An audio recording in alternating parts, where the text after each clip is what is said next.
নমস্কার। ঠাকুর মা স্বামীজি আর আমার গুরু মহারাজের চরণে প্রণাম নিবেদন করে শুরু করছি আজকের পাঠ। আজ আমি আপনাদের শ্রীমৎ স্বামী ভূতেশানন্দজি মহারাজের নিজের মুখে বলা ওনার জীবনের কিছু ঘটনা বলবো। মহারাজ বলছেন, আমি ছিলুম গ্রামের ছেলে। বাঁকুড়া জেলার সোমসার গ্রামে আমার জন্ম। কখন জন্মেছি সেটা আর মনে নেই। মাকে বলেছিলাম, কি একটা ছেলে তুমি বেছে নিলে, তুমি একটা কালো মোটা ছেলে বেছে নিলে।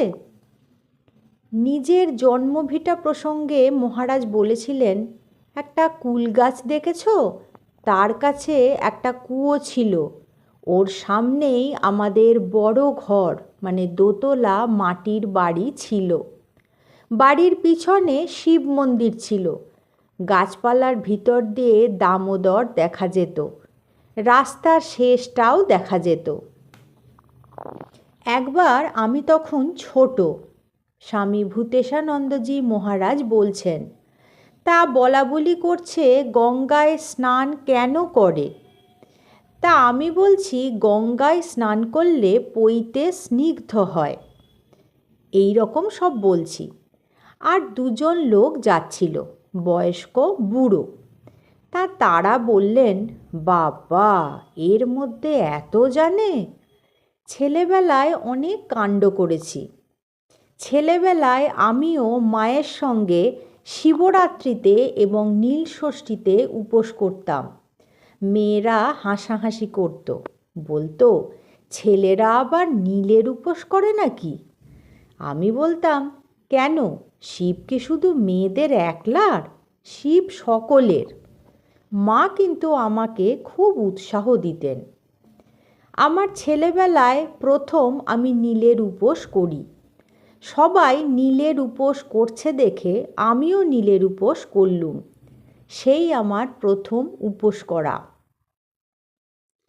পাহাড়ের আকর্ষণ, তীর্থ ভ্রমণের আকর্ষণ প্রসঙ্গে মহারাজ বলেছিলেন, সে কি আকর্ষণ তা বলার নয়। একবার হাঁটতে হাঁটতে অনেক দূর চলে এসেছি।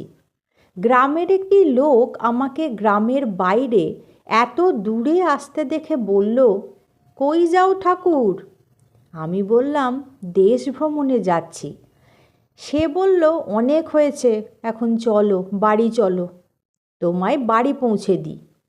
বাড়িতে এসে মাকে বলল, ছেলের খোঁজ রাখেন না, কত দূর চলে গিয়েছিল। আর একবার ওই রকম বেরিয়ে পড়েছি। অনেকটা দূর এসে দেখেছি সেখানটা খুব নির্জন, শান্ত, ফাঁকা জায়গা। খুব ভালো লাগলো। নদীর ধারে বটগাছের নিচে বসে আছি। দেখছি নদীর ঢেউগুলো কেমন নেচে নেচে চলে যাচ্ছে। আমার মনটাও যেন তাদের সঙ্গে কোথায় হারিয়ে যেতে লাগলো। এদিকে কখন যে সন্ধ্যা হয়ে এসেছে খেয়াল করিনি। জায়গাটা ছিল একটা শ্মশান। হঠাৎ কারুর ডাকে চেয়ে দেখি আমাদের গ্রামের একটা লোক আমাকে ডাকছে। বলছে, কি ঠাকুর, এখানে এলে কোথা থেকে? এখানে বসে করছোটাই বা কি? আমি আর কি বলবো। আমাকে চুপ করে থাকতে দেখে সে বলল, চলো আমার সঙ্গে বাড়ি চলো। লোকটি একটি গরুর গাড়ি নিয়ে গ্রামে ফিরছিল। সেই গাড়িতেই আমাকে তুলে নিয়ে বাড়িতে পৌঁছে দিয়ে মাকে দু কথা শুনিয়েই ছাড়ল। এইটুকু ছেলেকে একা ছেড়ে দিয়েছেন কোন আক্কেলে? ছেলেবেলায় আমি ওই রকমই ছিলাম। মহারাজ আরও বলছেন, কেনাকাটা আমি খুব একটা করিনি, তবে ছেলেবেলায় মাঝে মাঝে বাজারে যেতুম।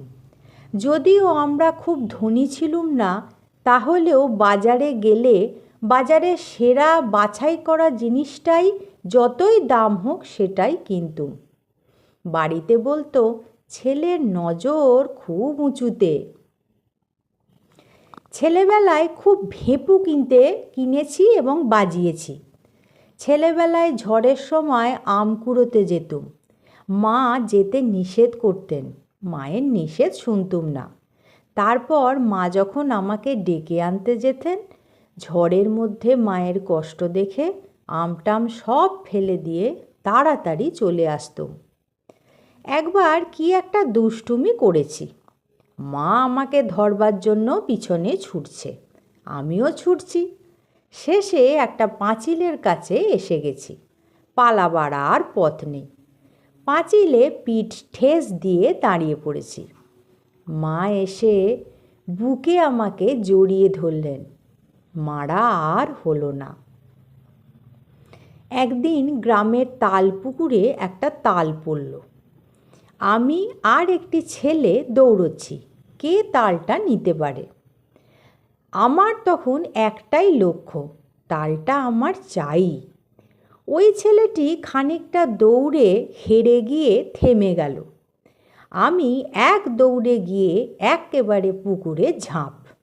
ব্যাস, সাঁতার জানি না, ডুবে যাচ্ছি, কিন্তু তালটা নিয়ে এক হাতে ধরে আছি, ফেলিনি।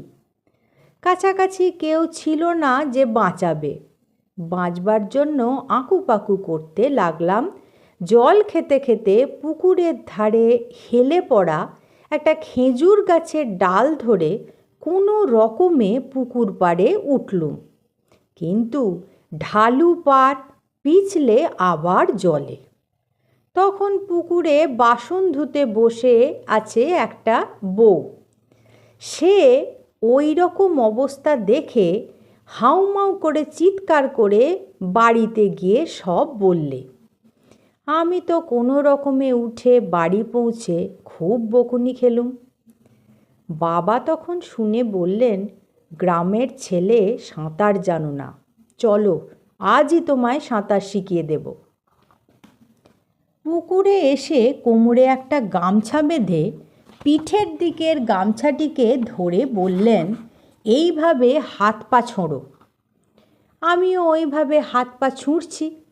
কিছুক্ষণ পরে বাবা কখন যে গামছাটি ছেড়ে দিয়েছেন বুঝতে পারিনি। দেখি যে আমি দিব্যি সাঁতার কাটছি।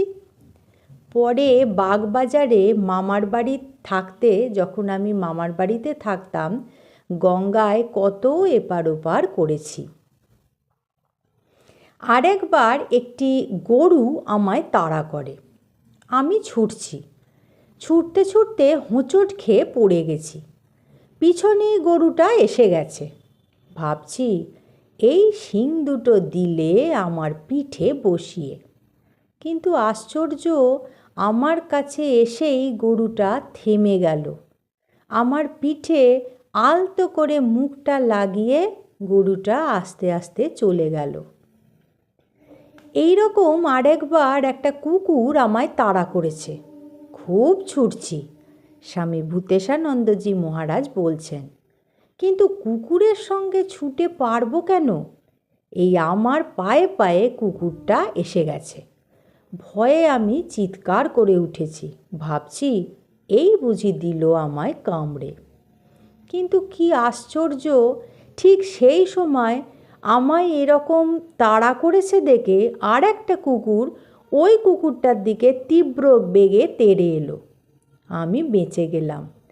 ওই কুকুরটা ওভাবে এটাকে আক্রমণ না করলে এটা নির্ঘাত আমায় কামড়াতো। এই রকম বেশ কিছু ঘটনা আমার জীবনে ঘটেছে। কিভাবে যেন এক অদৃশ্য হাত আমায় প্রত্যেকটি বিপদ থেকে উদ্ধার করে দিয়েছে। আজ এই পর্যন্তই।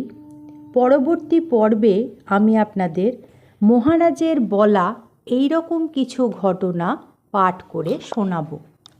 ঠাকুর মা স্বামীজি আর আমার গুরু মহারাজের চরণে আপনাদের সর্বাঙ্গীন মঙ্গল কামনা করি। আপনারা সকলে ভালো থাকুন, সুস্থ থাকুন। নমস্কার।